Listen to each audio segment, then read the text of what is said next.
So in this video I will show you step by step how you can add voice effects on TikTok when you are creating a video.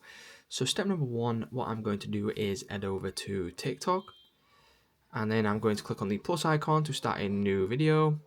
And then what I'm going to do is record my video. So as you can see, I'm just going to record.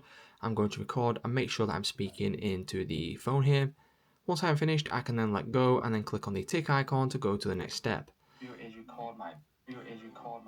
Now what I'm going to do is I'm going to remove any music, and then I'm going to click on the edit button here in the top right hand corner. So what we need to make sure that we do is select the video clip here, and then we want to scroll all the way across on the bottom bar, and you will now see an option for voice effect. Click on this, and then you can choose from any one of these on here. So for example, if I click on this one, go ahead and let it load in.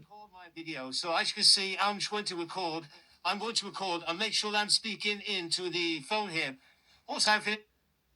Is record my video. So as you can see, I'm just going to record. So as you can see there, that's how you can use voice effects on TikTok. Super simple, super easy. If this video did help you out, please leave a like on today's video, and I will see you in the next one.